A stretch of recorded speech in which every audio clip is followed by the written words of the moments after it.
Nem tudo o que foi dito pode ser entendido. Nem tudo o que foi compreendido pode ser explicado. Este livro não é para ser lido, mas para ser aberto, por dentro.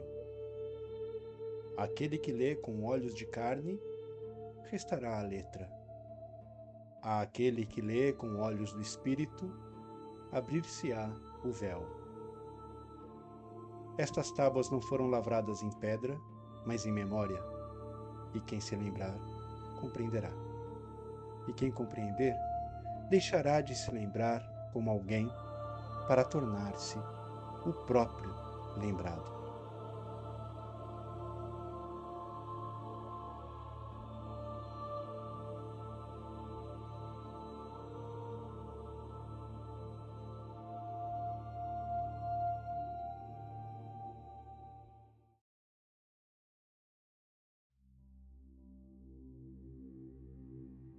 Tábua 1. Descobrindo Deus. Depois do princípio, o homem pensou. E ao pensar, viu que nada se movia por si mesmo. Viu que todo o movimento vinha de outro, e todo outro de um anterior. O corpo não se ergue sem toque, a pedra não rola sem impulso, o som não vibra sem sopro. E o homem, feito de terra e mente, percebeu-se também movido, ora por forças externas, um empurrão, um impacto, um chamado, ora por forças internas, um desejo, uma intenção, um querer que não vinha do corpo, mas o comandava. Assim desvelou o primeiro véu, que há dentro de si algo que move o corpo sem ser corpo, algo invisível, que não se vê, mas que faz ver. Algo impalpável, que não se pesa, mas que inclina o braço, que ergue o pé, que abre os lábios. Chamou esse algo de vontade. Chamou essa força de alma.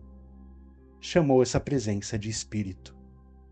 E então, o homem, ferido pela luz da razão, perguntou: se tudo é causado por algo, se tudo que se move foi movido, qual foi o primeiro que moveu tudo, sem jamais ter sido movido?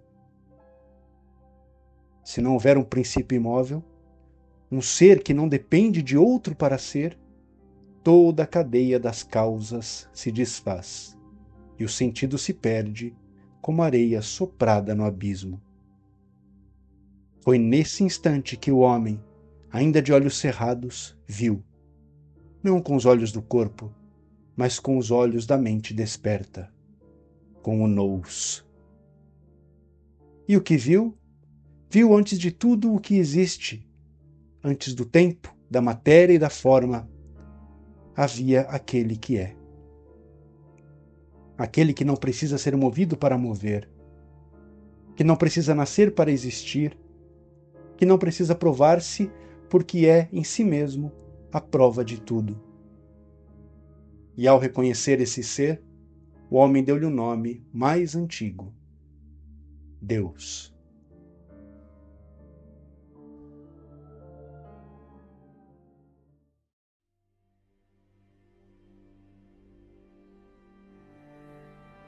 Tábua 2. Compreendendo limitadamente o Deus ilimitado. E o homem, tendo vislumbrado o primeiro motor, deu-lhe um nome. Chamou-o de Tágaton, o incriado, aquele que não vai nem vem, mas que vai e vem em todos os tempos, em todos os lugares, sem jamais se mover de si mesmo. E disse o homem, em sua humildade: ele é aquele que foi, é e será. E também aquele para quem foi, é e será, são um só e eterno agora. E então o homem, criatura limitada, começou a tocar com dedos frágeis as margens do ilimitado. Compreendeu que se Tágaton é ato puro, então nele não há sombra de potência, não há vir a ser, pois ele é o próprio ser em plenitude. Mas também viu, como quem vê por dentro, que até a potência, quando se manifesta em ato de ser potência, é, e se é, então participa do ser. E se participa do ser, então também habita em Tagaton. Assim compreendeu o homem, que o Deus imóvel é também todo o movimento, pois só aquele que não precisa mover-se pode conter todo o movimento. Só aquele que não depende do tempo pode conter todas as eras.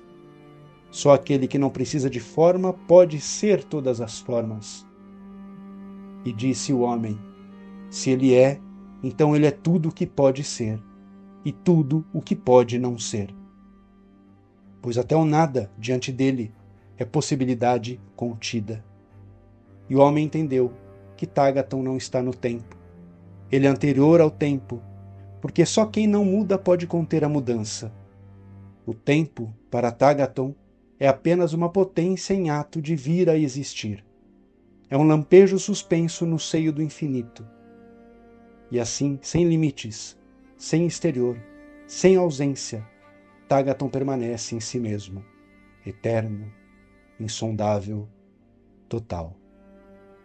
Enclausurado em si, não por prisão, mas por plenitude, ele contempla a si mesmo, em perfeita quietude, em eterno movimento, em absoluta totalidade.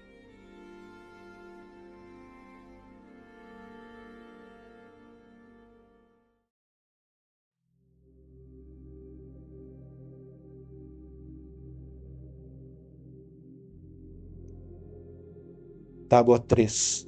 Nasce o Verbo. E o homem, habitando entre o tempo e o espaço, viu que se há Tagaton, o inamovível, e há também o mundo feito de mudança, forma e matéria, então há, entre o puro ser e o ser mesclado, um desdobramento. E entendeu o homem, com a luz da razão acesa, que esse desdobramento não é outro além do próprio Tagaton, voltando-se para dentro de si, e voltando-se para fora de si, sem jamais deixar de ser um. E esse desdobramento é chamado filho, não por sucessão nem por tempo, mas por relação. Pois o filho é Tagaton olhando-se, não mais na totalidade indivisa, e sim nas partes, nos aspectos, nas possibilidades do ser. E ao fazer isso, nasce o Verbo, o Logos eterno, o pensamento que vê, a consciência que distingue, a luz que nomeia. E o Verbo contempla o alto e vê a pureza das ideias, as formas eternas, perfeitas, sem sombra. Mas também desce ao mais baixo da existência e, ao perscrutar os abismos, descobre o oposto da forma. A matéria primeira, a substância sem imagem, sem medida, sem direção. É potência pura, é a parte de Deus que ainda não recebeu o toque do Logos. É o chão escuro onde a luz ainda não passou. Então o Verbo fala, não com voz, mas com forma, não com som, mas com sentido. E o que ele fala é: haja luz. E diante da ordenação, houve forma, houve ordem, houve ser. E onde havia apenas potência, agora há um ato. Onde havia escuridão, agora há alguma luz. Onde havia silêncio, agora há uma linguagem. E o Verbo começa a obra. Toma as ideias e as lança sobre a matéria, como sementes no solo, como fogo sobre a lenha, como alma sobre o corpo. E o que era informe começa-se a formosear, e o que era inerte começa a pulsar, e o que era apenas possibilidade começa a existir. E o homem, ao ver isso, soube que tudo o que é porque o Verbo passou por ali, e tudo o que será, será porque o Verbo o formará. E assim, o Verbo, filho de Tagaton, organiza a existência com mãos invisíveis, moldando, separando, unindo, elevando. Ele é o artesão do ser, o mestre do início, a voz do Pai.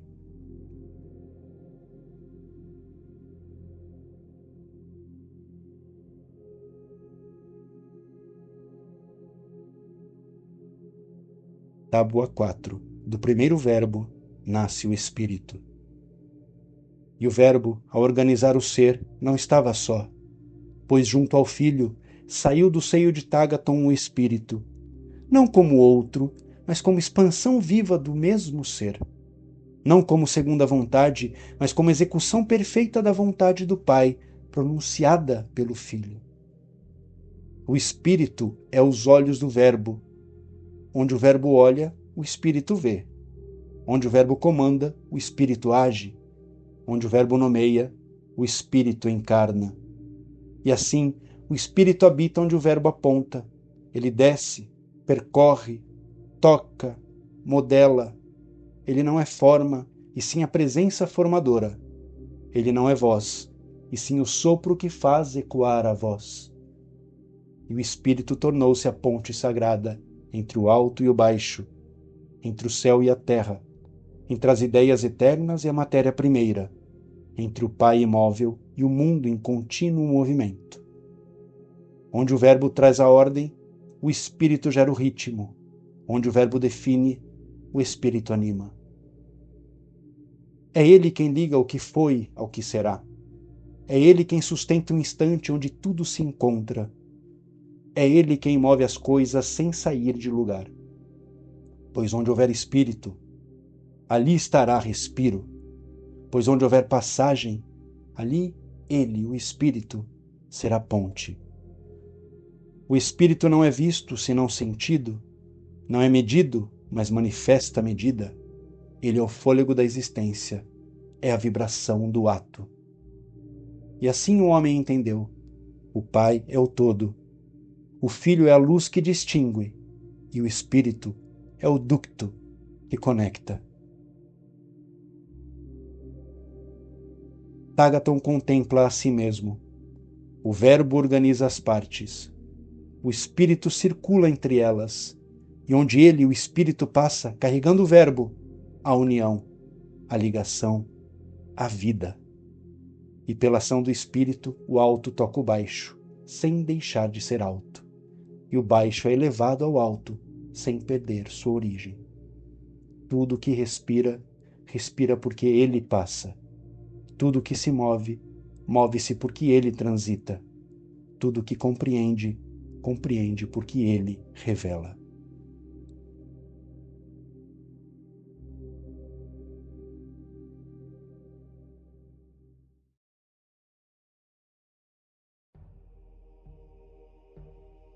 Tábua 5. A criação do sistema Christus Diabolus.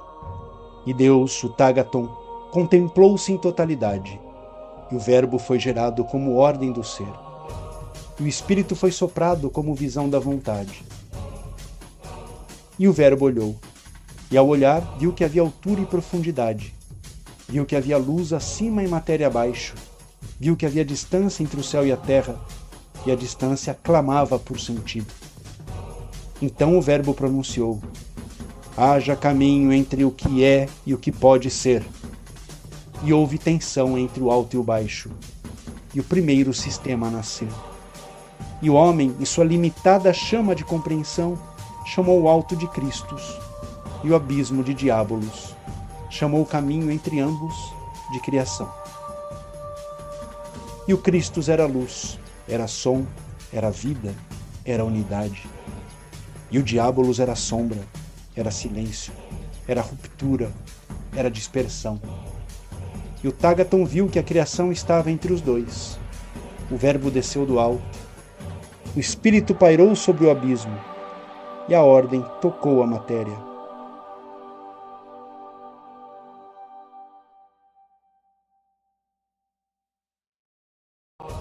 O Christus tocou com forma. O Diabolos abriu-se em 1000 fragmentos, e os mundos começaram a girar. O Christus desce e conduz.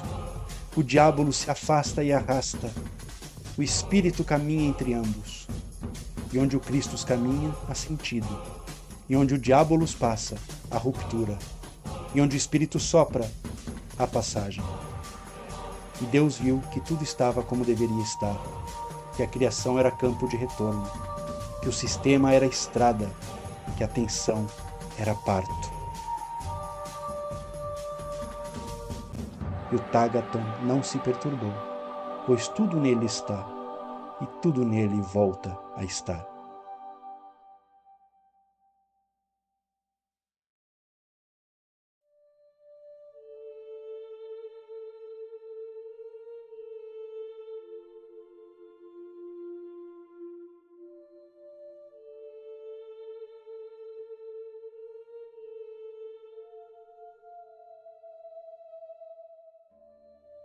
Tábua 6. A criação do homem. E Deus formou o homem, primeiro no alto, em pura luz. Fez-lhe da ideia seu corpo, fez-lhe do Logos sua alma, fez-lhe do Espírito sua direção. E o homem-luz foi feito para descer, pois Deus desejou que a matéria não ficasse esquecida. Desejou que a forma tocasse o informe, que a beleza tocasse o vácuo, que a ordem tocasse o caos.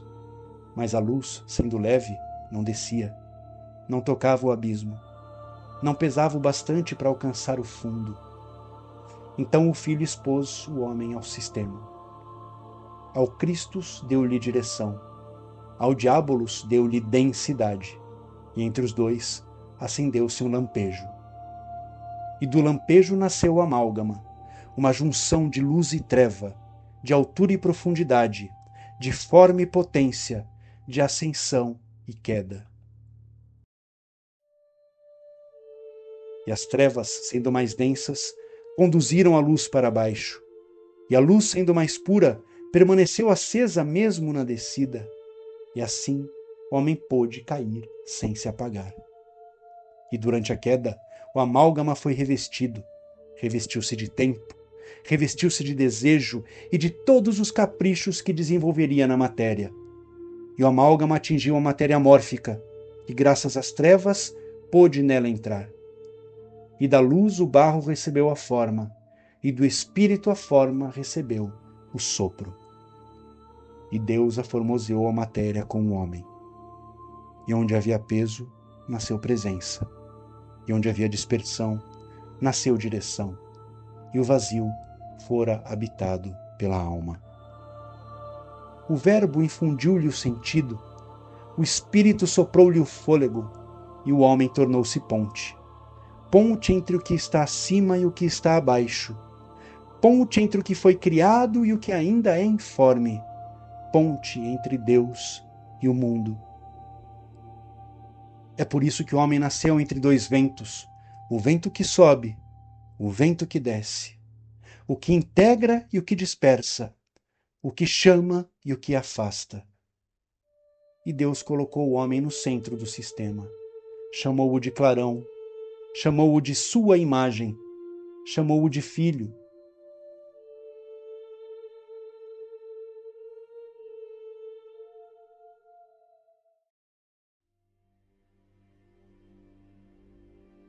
Tábua 7.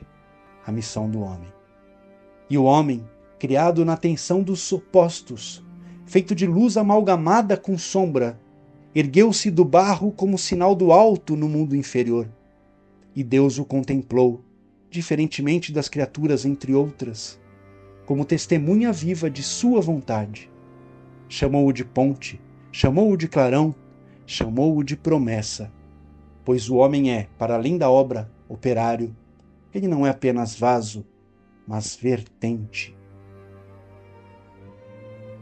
Sua missão foi lhe dada no nascimento: trazer à carne a memória do espírito, trazer à matéria o sentido da ideia, trazer ao tempo o ritmo da eternidade.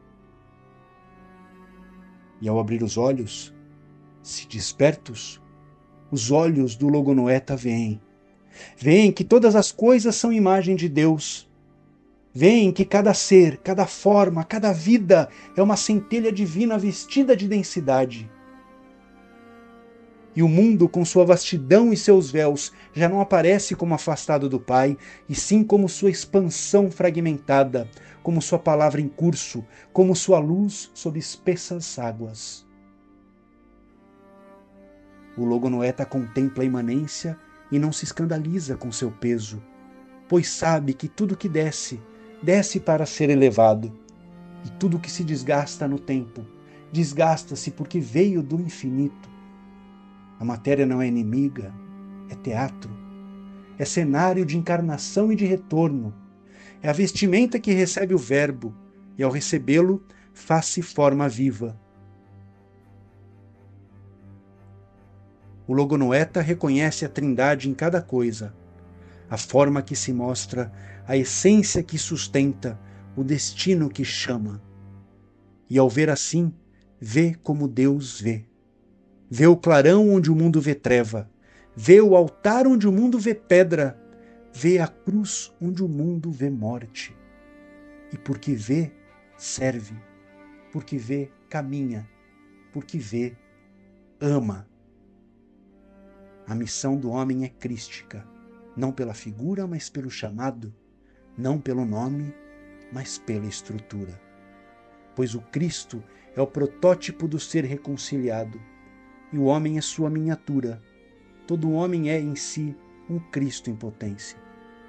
E a missão é esta: fazer com que a luz permaneça acesa na treva, fazer com que o Espírito respire na carne, fazer com que o eterno brilhe no transitório.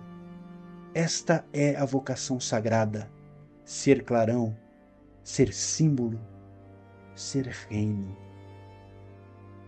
E quando o homem se dá à missão, não perde sua vida, e sim a reencontra. Não some no oceano, mas ressurge como fonte. Pois não é pela fuga que o homem se diviniza, mas pela entrega. Não é pela recusa da carne, mas por sua transfiguração. Eis, pois, o desígnio do Pai, que o homem, fundido ao tempo, traga ao tempo o eco do que não passa, e ao fazê-lo, revele o Tágaton no gesto mais simples, na palavra mais clara, no silêncio mais profundo.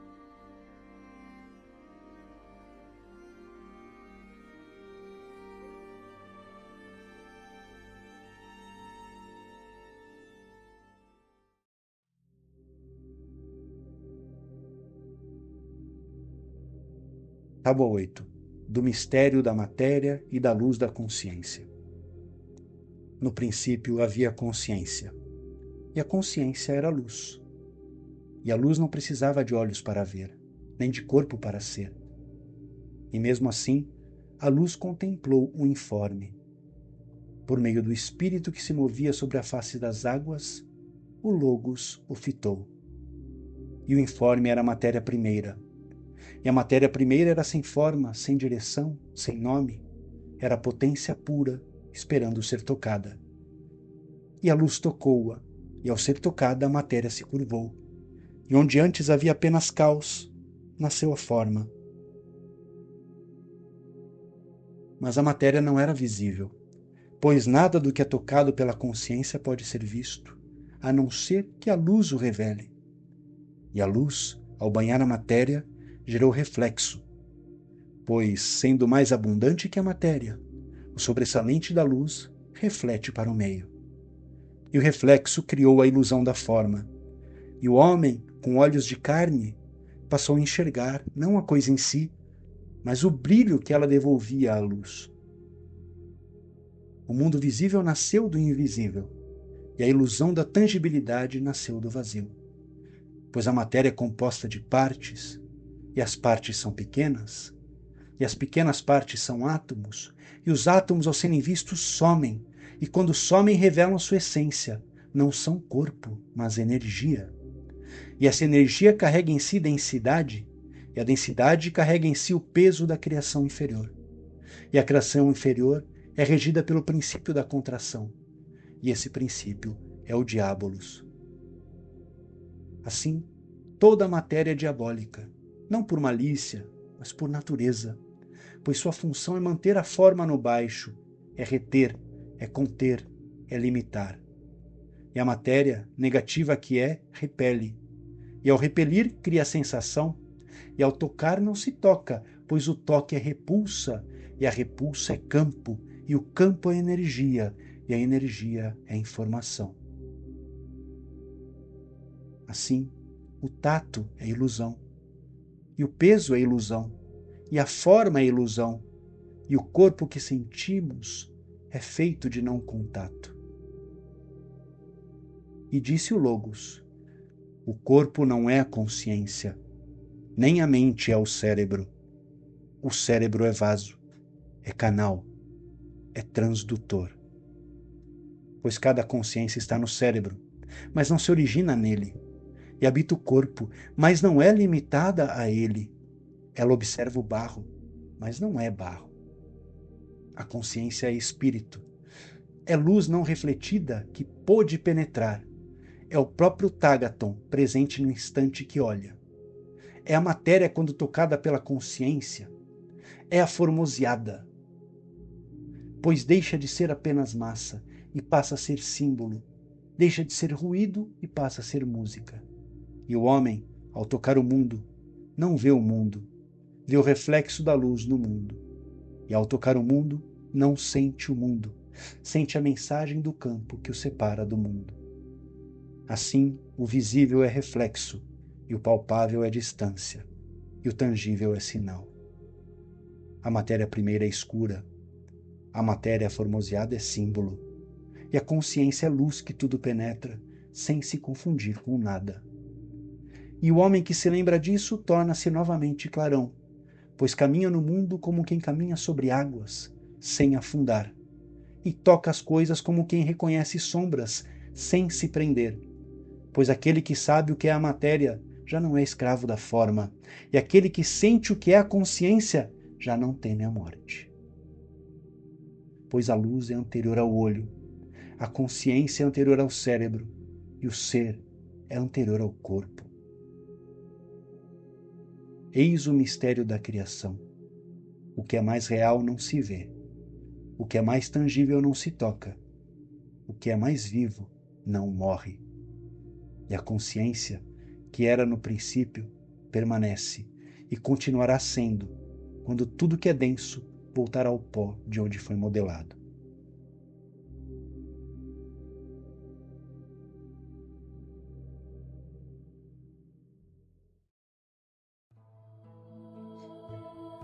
Tábua 9. O homem cai em esquecimento.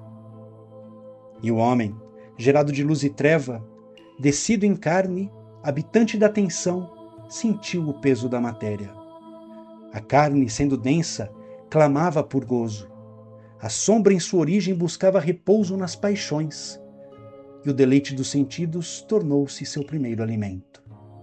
Em sua nova morada, o homem viu que os prazeres do corpo vinham antes da memória da alma, e buscou o toque, o gosto, o poder, o domínio. Buscou o que estava fora e se esqueceu do que o habitava. E o homem, outrora vertical, tornou-se curvo. Sua fronte já não emitia luz. O olho espiritual, que jazia aberto como farol em sua fronte, foi empurrado para dentro, para as entranhas da mente, para o interior do crânio. E os olhos da carne, que viviam nas laterais, moveram-se para a frente e tomaram o lugar da visão, e passaram a ditar o que era real.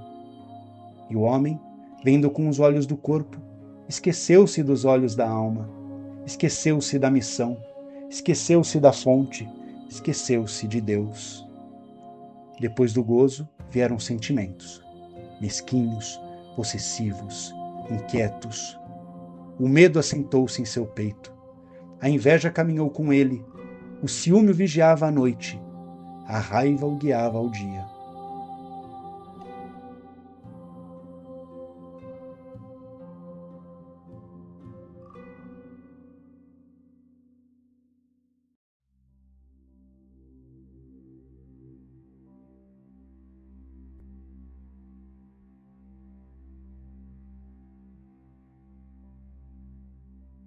Por fim, bem ao longe, vieram o Logos e o Nous.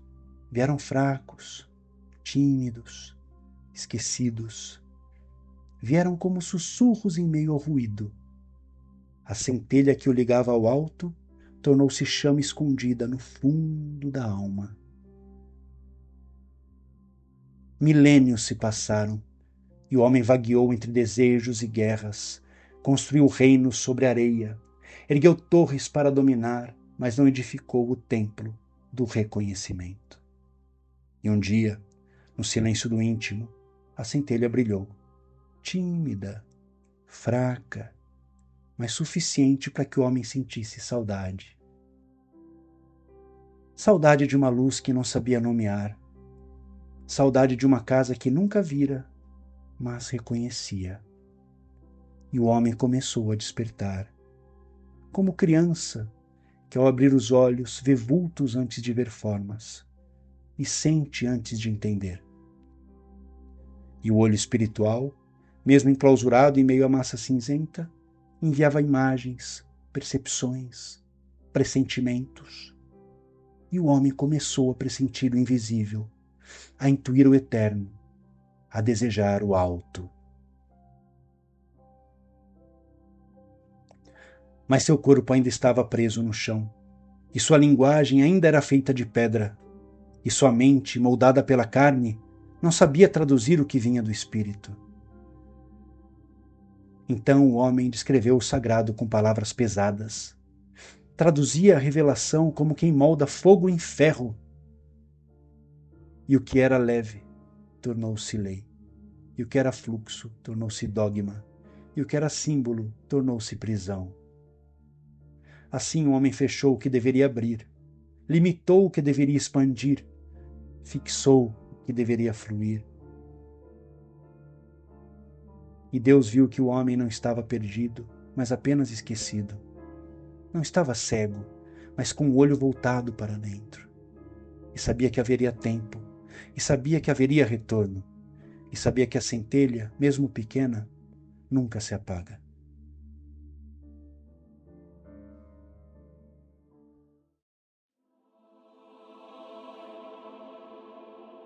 Tábua 10. A luz desce para recordar.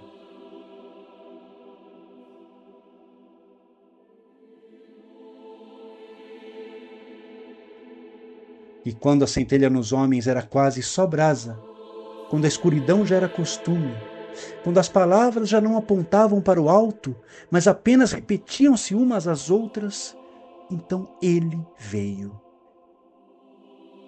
Não foi gerado no tempo, mas desceu do que está acima do tempo. Não nasceu da carne, mas vestiu-se dela. Veio do alto e habitou entre nós. Tomou forma de servo, comeu do pão, andou nas ruas, chorou com os que choram, caminhou com os esquecidos e brilhou, mesmo quando os olhos estavam fechados. Não falou de si, mas da verdade. Não buscou tronos, mas corações despertos. Não pediu honra, mas atenção. Mostrou o que é o homem, ao ser o que o homem havia esquecido que era. Mostrou que a carne pode conter luz, que a voz pode conter verbo, que os gestos podem conter eternidade, que a presença pode ser ponte. E disse: quem tem ouvidos, ouça. Mas os ouvidos estavam cheios de ruído.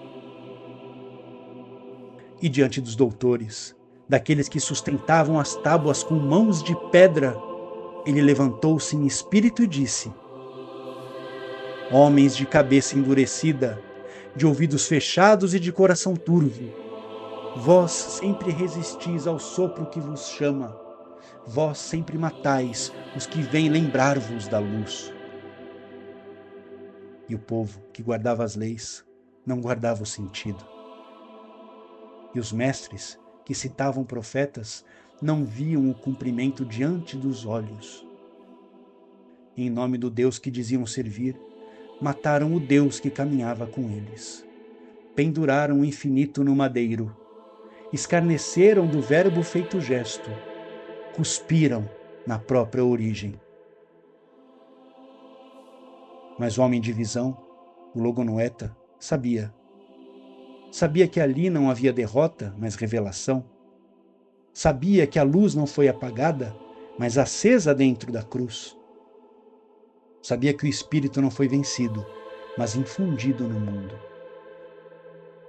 Pois o homem comum viu um corpo ferido. mas o logonoeta viu um altar preenchido. O comum viu fracasso. O desperto viu retorno. Pois a luz que desceu não veio reinar, veio recordar, veio acender o que ainda ardia. Veio dizer: tu és mais do que pensas, tu vieste de longe e tens caminho para voltar. E mesmo depois da execução, ele permaneceu, na memória desperta, no símbolo, no gesto, no espírito. E aquele que vê, aquele cujo olho voltou a se abrir, reconhece-o ainda hoje, em cada suspiro de verdade, em cada ato de amor, em cada cruz que floresce, em cada homem que se levanta para lembrar quem é.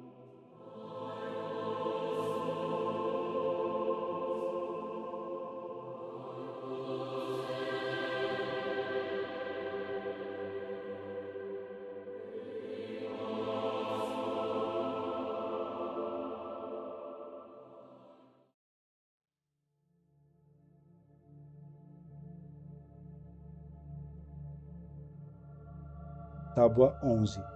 O tempo da resposta. E todas essas coisas foram ditas, e todas essas coisas foram feitas. E o homem que desceu da luz ao barro, que se vestiu de sombra e de carne, que se esqueceu da origem e matou o mensageiro, chegou ao tempo do retorno. Pois a centelha não se apaga, e o espírito não se cansa, e a verdade, mesmo calada, grita no íntimo dos que sentem. E disse Tágaton: não haverá outra descida, agora é tempo do subir, pois a escada foi plantada, e os olhos foram dados, e o sangue foi derramado. E o homem chamado de volta não será forçado, pois Deus não puxa, apenas chama, não invade, apenas habita. E aquele que ouvir, subirá, e aquele que sentir, despertará, e aquele que recordar, reencontrar-se-á. O tempo da promessa passou, o tempo da revelação passou, agora é o tempo da resposta. E a resposta não virá do templo de pedra, nem do livro decorado, nem da voz alheia. A resposta está no gesto, na presença, no silêncio que escuta, no verbo que reconcilia, na luz que permanece mesmo sem ser notada. E o homem enfim saberá que sempre foi mais do que pensava, que sempre esteve em caminho, que sempre foi chamado pelo nome, mesmo quando não sabia que tinha um. E os olhos, voltados para fora, começarão a voltar-se para dentro, e o olho espiritual, oculto por eras, voltará a abrir-se, não mais na testa, mas na consciência desperta. E o espírito circulará entre os homens, jamais como vento visível, mas sempre como verdade interior, não como religião, mas como vida, vida transfigurada. E assim o homem se fará altar, far-se-á verbo, far-se-á imagem fiel do Pai, e não haverá templo mais sagrado do que o homem lembrado de si. Não haverá rito mais alto do que o gesto feito em verdade. E o mundo, ainda em sombra, será tocado por pequenas luzes, e as pequenas luzes se buscarão, e ao se encontrarem formarão um clarão, e o clarão será o prenúncio, não do fim, mas do reinício. Pois o Tágaton é ato sem cessar, e o verbo é ordem sem tempo, e o espírito é presença sem fim. E tudo volta, e tudo respira, e tudo se reconcilia no único. E o homem enfim dirá: agora sei quem sou e para onde vou.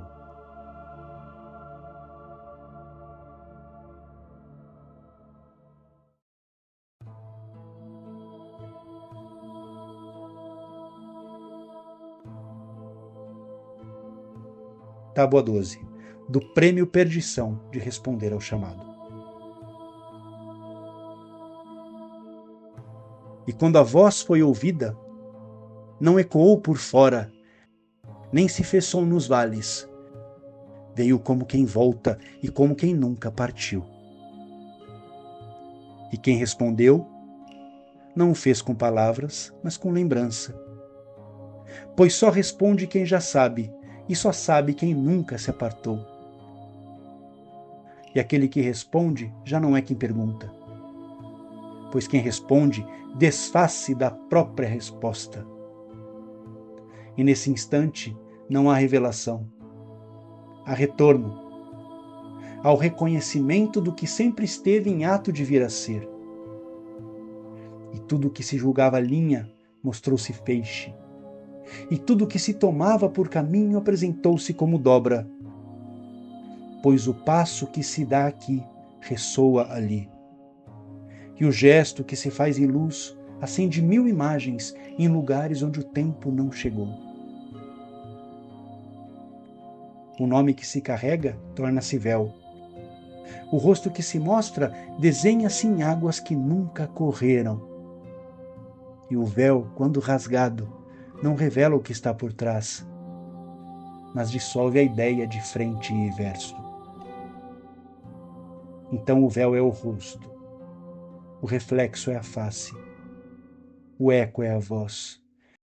E o que chamava-se vida viu-se como variação daquilo que só pode ser dito no silêncio, como dobra do que não se curva, como sombra projetada pelo que não tem corpo.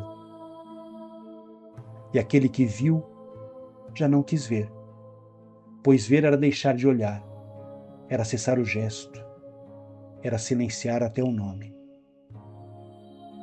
Pois ali aonde se chega, não há forma, e o verbo se cala, não por ignorância, mas por excesso de lembrança. E tudo aquilo que era chamado de eu deixou de ser pronome para ser pronúncia. E a pronúncia, sendo pura, não produziu som, mas vibração. E a vibração não foi onda, mas mente. E a mente não era interna, nem externa, nem própria. Era o entre, era o que vibra antes da vibração, era o plano onde o plano se pensa. E ali soube, não aonde, nem quem, nem quando, pois o que há é, e o que é não começa, nem termina, nem responde, apenas lembra. E o que lembra torna-se um com o que é lembrado.